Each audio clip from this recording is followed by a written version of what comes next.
Hi everyone. A highlight for motorcycle enthusiasts. Finally it's that time again. After a rainy spring, we at Thunderbike officially kicked off the upcoming season. Despite the gray and cool weather, thousands of motorcycle enthusiasts found their way to our halls and made the event an unforgettable day. Behind the scenes it was anything but gray and cold. From 10 a.m. to 6 p.m., there were exclusive insights into our production and workshops. Outside there was the opportunity to test ride all the latest Harley-Davidson models and experience the incomparable riding experience of a Harley for yourself.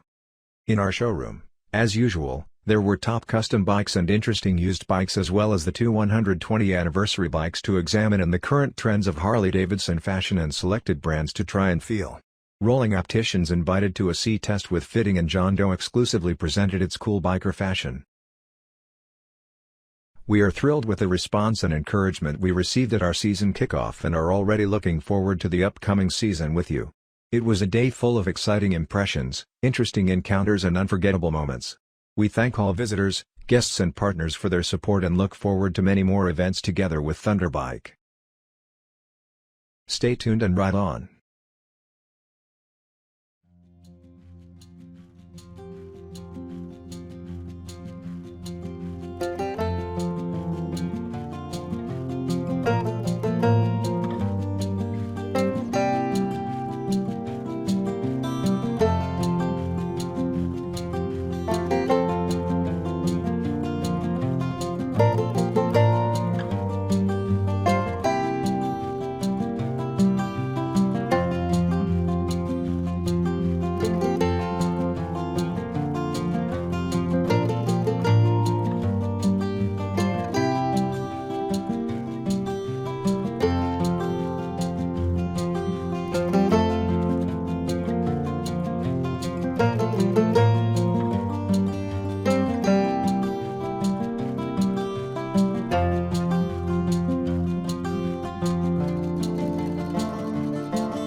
Thanks for watching.